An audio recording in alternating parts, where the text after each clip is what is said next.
Shut up, and welcome back. It's that time of the year again where the leaves are turning brown. Thanksgiving time. So I want to talk about one of my favorite holiday films, a little something I like to call Return to Salem's Lot. The original Salem's Lot is a 1997 novel by Stephen King. The novel finds widowed author Ben Mears coming to his hometown to write a story about the local haunted house.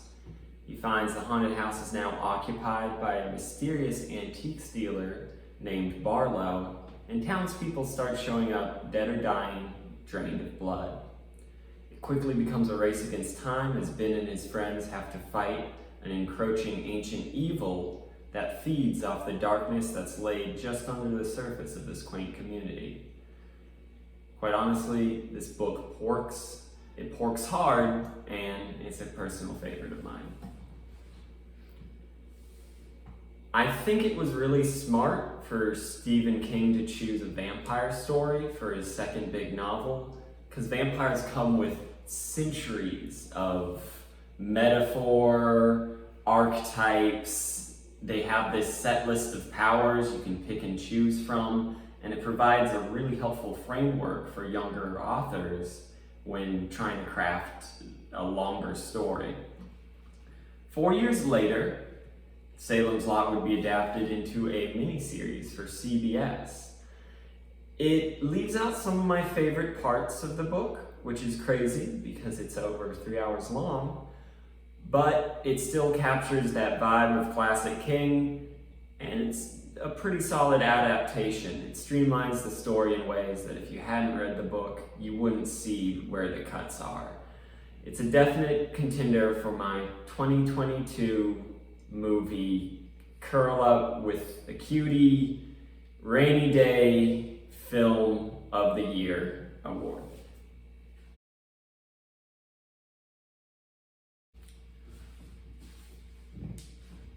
This title is gonna sound pretty harsh. It is accurate. Director and co-writer Larry Cohen had pitched a draft for the original miniseries, but was rejected by Warner Brothers. A few years later, they approach him to make a schlocky B-movie, and he proposes a loose sequel to Salem's Lot. Now, there are no characters in common, no real plot points except for the fact it takes place in an upstate New York town called Salem's Lot, and there are vampires. The movie kind of barely hangs together. The main characters' lines are always delivered in this kind of dispassionate way that no human being would say them. I've seen enough cows. I want to see my son. You folks got business around here? What do you care? Jeremy, I'll do the talking. You go on down to Main Street. Check out the school. You mean get lost? That's right. Don't do that. Serve? Be a slave, you mean?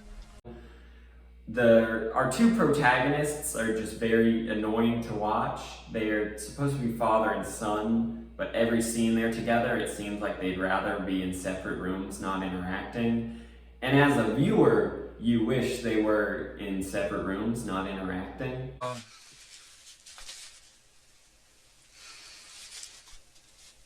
Did you get laid last night? It also seems like there might be some scenes missing. There's a lot of references to a deal being struck between the main characters and the vampires, and specific terms of that deal, but they never really hammer out those specific terms. Running through a summary of the movie as quickly but thoroughly as I can, we open on racially insensitive human sacrifice being filmed by our protagonist, Joe Weber. Joe is an anthropologist, and his desire to film new and unreached peoples takes a front seat ahead of his moral compass. Joe finds out that his son has a medical emergency, so he rushes back to the States, only to find out that his wife lied because his son is a D-bag and she doesn't want to watch him anymore. The mom is played by that woman who plays bad mothers in 80s horror movies. Joe finds his estranged son and and with nowhere else really to go, they decide they're going to visit the willed house of a family friend named Aunt Clara that Joe has recently received. Joe had spent a summer up in Salem's Lot when he was 14, and Aunt Clara sent him on the next train when he tried to fool around with a 17-year-old girl. We meet a car salesman. I feel like this is an ethnic stereotype. I'm not sure what, but after that opening, this movie's on pretty thin ice. And then we have a short expositional car ride. Jeremy smokes cigarettes. Jeremy likes doing hood rat things with his friends. Jeremy likes being bad because being bad's fun. And he hates his dad. And that's basically Jeremy. He's a lot like the character Lampwick in Pinocchio. I want to say that character's name is Lampwick. He turns into a donkey in the movie. In Pinocchio, he turns into a donkey. In this movie, his name is Jeremy, and he wants to be a vampire. But I'm getting ahead of myself. They get to the town, and it's spooky in normal horror movie fashion. And then they set to work fixing up this old dilapidated house. Cut to a group of street youths doing drugs and driving around in their van. Salem's Lot.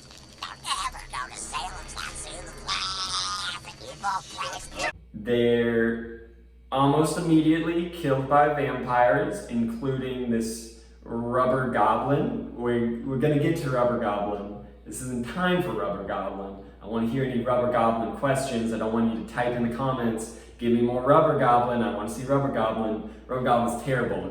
It's trash, and honestly, I don't trust your judgment.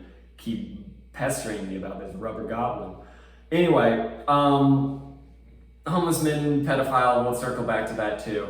One of the girls escapes to a church. Turns out God's real, file that away. Then she makes her way to Joe's house, who decides the safest thing to do with this frightened, battered woman is take her to a stranger's house, so they go to the judge.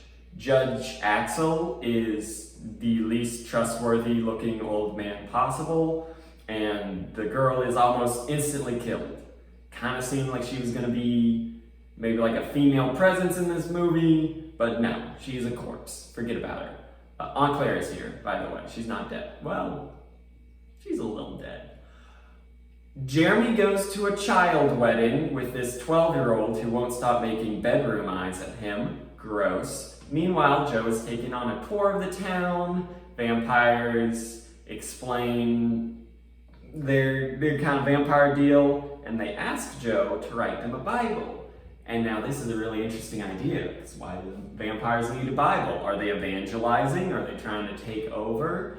I want you to take these questions, file them away, throw that file out. They're not getting answers. They keep referring to it as a Bible, and that's the most interesting thing you need to know about this plot point. They seal this little deal up with a very obvious honey trap. It's that girl from Joe's past, and she's still 17, and he's 46. And you think, oh man, I hope these two characters don't have sex. And then, so the next morning, Joe and Jeremy meet up and decide they need to leave town because there's vampires killing folks. Then they decide, I guess, not to do that, and it's not clear why. They kind of pal around the house. Did you get laid last night? The next night they go to vampire school. They meet this old man on the way. Don't worry, that old man won't be relevant later in the story. It's Chekhov's old man. They learn the vampires have been here since Mayflower times, and they came over on a ship called the Speedwell, which they faked the sinking of. Except, I went on Wikipedia, and the Speedwell was decommissioned before making the trip because its mast was not the proper size and it was creating leaks. This movie's literally unwatchable at this point. Anyway, Joe leaves Jeremy to be indoctrinated by vampires so he can go roll around in the grass with this teenager. Rubber Goblin is there. Rubber Goblin likes this development. He is the only one. I mean, this is Short rubber goblin tangent. On the front cover of this movie, there's Barlow, the vampire from the first one, and this bait and switch is deeply insulting to me. How dare he stand where Barlow once stood? Anyway, Jeremy's full vamp apologist. He's saying spooky things about having the mind of the cunning of a man and the body of a little boy. To outsiders, I'll be trusted like a child, but I'll be as cunning as a man. I'll serve better in the image of a child. Serve? Be a slave, you mean? So Joe roofies him and attempts to carry him out through the woods. This doesn't work. Joe smushes a man's head with a rock and then is knocked out himself. The honey trap is sprung and the teenager is pregnant. Jeremy gets taken away and Joe is now forced to write the Bible. I'm gonna finish the last 40 minutes of the movie, but I think we've got a lot to work with here. So there's a lot to dislike about this movie. The running theme of pedophilia, maybe the worst example of which being this homeless man scene. Damn it! That's my Jack Daniels. Yours? It's half mine, you dumb son of...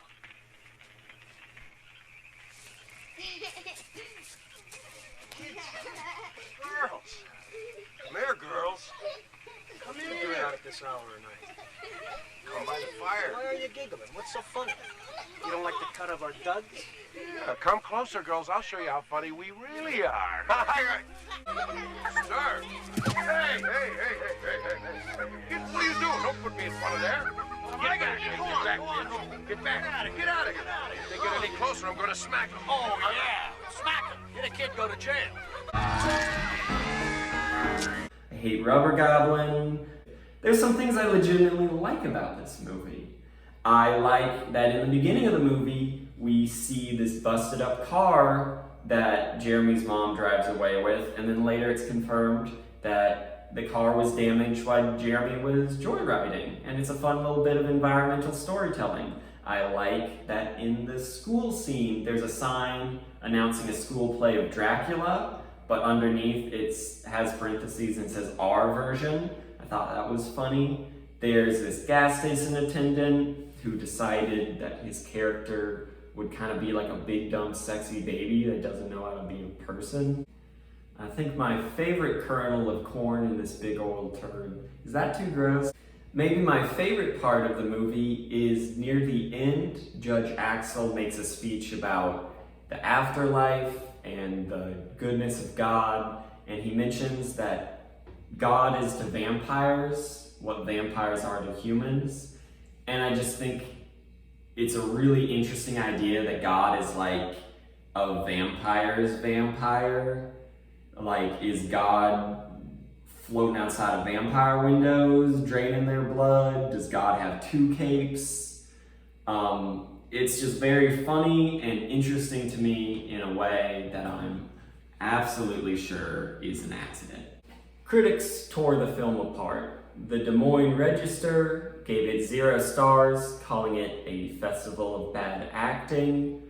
Quite possibly one of the most amateurishly made vampire movies in memory, and like a movie made by people who have heard about how movies are made, but have never seen one themselves.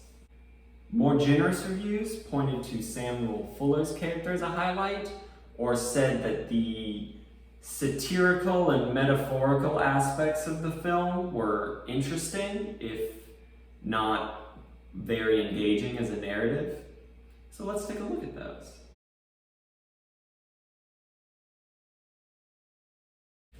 So there's this part in a lot of movies where the character kind of looks at the screen and sums up the moral of the story. They'll say something like, geez, I guess even a little lie can make a big mess.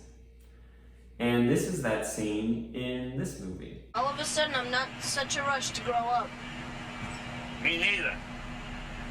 And I guess getting old isn't so bad either. Joe, I think he's becoming a human being. Don't let his mother find out. And was that the lesson that Jeremy has been learning? this whole movie? Because I had to watch it 2 or 3 times to pick up on that through line. It does not feel like that's the point of the movie. Like, sure, Jeremy likes smoking cigarettes and he wants to be a big boy. So maybe being a vampire is a metaphor for growing up. But being a vampire is quite literally never growing up. Like, remember the child wedding. So, but maybe being a vampire is mentally growing up even before your body grows up. In the scene with the old man, Jeremy says something about like, is that what happens when you grow up? See what happens when you get old? And what did Jeremy mean by this? You growing up means becoming an old crotchety Jewish man? That didn't happen to my Darty. That didn't happen to my grandpa or my grandma. Like, the old man kind of hunches over when he walks around and smokes cigars. Jeremy doesn't want to be hunched over. He wants to run around and play with his friends. So maybe that's what they're saying. But then you have the dad, because Joe wants to go back to being a kid in Salem's Lot. That's why he does these. We're not touching the 17-year-old thing. But also, Joe's old. Joe's gonna be bones and dust soon. So writing the Bible is Joe's way of gaining a kind of metaphorical immortality. But is it also literal immortality? Because the vampires can do that for you, and I'm not sure if that was part of the deal, because they don't make this clear at any point in the movie. Then we've got Van Meers. Van Meers is the old man from earlier I said wasn't important. I lied, and you shouldn't have believed me. Van Meers has this whole speech where he rejects being turned into a vampire. Maybe that's about growing up and accepting your age for what it is and kind of that stage of your life. Then he shoots himself and dies. So this whole age metaphor that they sum up at the end doesn't really seem to be what the movie is going for. And even if you look at some of the interviews with the director, it doesn't seem like what he was going for. And it's a bit of a thematic red herring. So what is this movie about? Remember when I mentioned how vampires have this well-defined suite of powers? In the original Salem's Lot, they're turning into mist, they're hypnotizing victims to be let into their house, they're floating outside of their windows, tapping on the glass with their nasty little fingernails. In Return to Salem's Lot, they don't do any of that. They can still be killed by sunlight and holy water and stakes, or if you set them on fire, but that's just true about anything. But other than that, they're basically just people. It even seems like they can give birth to human children, which the movie never really makes super clear and even kind of contradicts at a few points. One of the first things Judge Axel shows Joe is their farm. The vampires of Salem's Lot get almost all of their food from cows. Now, cow's blood is less nutritious than human blood, but it is much less likely to be contaminated by drugs or disease. This AIDS virus going around. In fact, the vampires of Salem's Lot only drink human blood at specific special celebrations as kind of a traditional remembrance of the old ways. And these changes do something really interesting to the function of the vampires in this story. Where the original Salem's Lot's vampires are this malignant force, this kind of incarnation of evil and corruption. These vampires are more or less just a human society that have set up who and when it's okay to murder. In short, they're Nazis.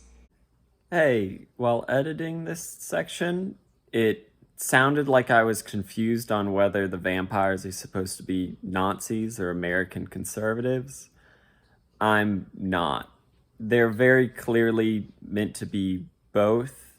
The director said he was satirizing a kind of American smugness, but I think more accurately what he's doing is pulling on a thread of both the Americans that would inspire Nazi ideology and those who perpetuate it today. I'm not saying all conservatives are Nazis, but there's a reason that Nazi flags are flown at conservative political events and not other places. On the one hand, the vampires are stand-in for conservative America. They're very pro-traditional marriage, anti-drug. This old biddy makes a crack about welfare at one point. Why, vampire life and financial security go together. And not a penny from the government. Even though, interestingly, they're kind of cheating the whole economy thing because they never die. That could be a little tongue-in-cheek, inherited wealth commentary. That might be giving it too much credit. On the more Nazi side of things, the vampires follow a strongman central leader who maintains power through force. They kill the countercultural, the socially marginalized, and the dissident. They take part in the spectacle of mass killing to exert social control. They tell myths of this honored past where they, as the superior race, are hounded and persecuted by the inferior majority. Now it's time to talk about Van Meers. If you need anything, you just holler, all right? Okay, Joe, good night. I'll be up soon.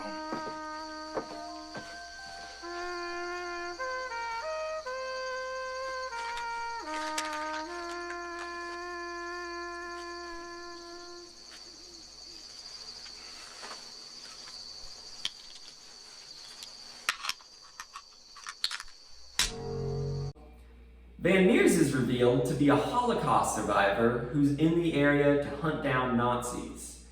As soon as he learns there are vampires, he starts putting down vamps like it's his 9 to 5 in a way that shows there's very little distinction between these two things. He also works to deprogram Jeremy's extremism.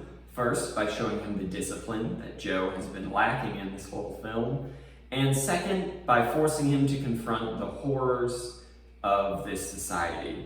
Van Meers is easily the best part of this movie. He brings a vitality to this film equal and opposite to Joe's weird complacency. What grabbed you?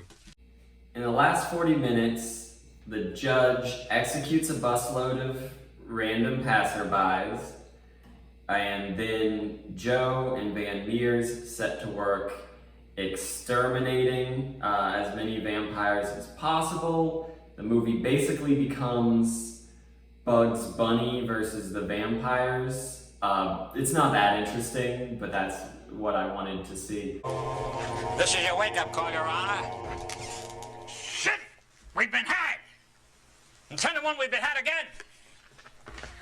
Look at that goddamn thing! Jeremy gets snatched, so they go to the school. There's a short confrontation. Van Meers shoots himself. They escape, set the whole town on fire. They kill the judge with an American flag, and then Van Meers drives up in a bus, psych, he didn't die, I fooled you again, pay me $20, and they drive off into the sunrise. At the end of the movie, Van Meers even mentions this. Who'll believe vampires? In 500 years, who'll believe there were Nazis? Which clearly paints a picture that fascism is kind of an ever-present threat driven by a forgetfulness of the horrors of the past. And in that way, Van Meers is not only our Van Helsing character, he is a reminder of this threat that allows us to effectively combat it. If we look at Return to Salem's Lot through a political lens, it becomes the story of an ambitious father who's nostalgic for a bygone, simpler time, and his dispossessed son looking for meaning. They come into contact with an ethnocentric fascism, and realizing that they themselves will not be victimized by it, decide they can reap the system's rewards. It's only after realizing that such a system can never truly offer safety nor freedom that they reject it, fight against it, and in some way reclaim their humanity. If the original Salem's Lot takes aim at the darkness that lay under the surface of rural New York, then Return to Salem's Lot sets its sights higher at a love affair our country has had with ethno-fascism since its colonial beginnings. The movie is not good. I don't particularly suggest you watch it. Its performances are bad, and its plot is held together with scotch tape and bubblegum. But under its Spirit Halloween goblin mask, there lays the crumpled skeleton of a far more important story, and I think that's pretty neat. If you made it this far, I hope you enjoyed. Thank you for watching. You have to like and subscribe now. It's the law. If you don't like and subscribe, I'm going to fill your house with snakes. It's called the Reverse St. Patrick, and it is very difficult to deal with. Watching. I'm not gonna say that. Confident. Alpha energy. Alpha energy. Thank you, babe.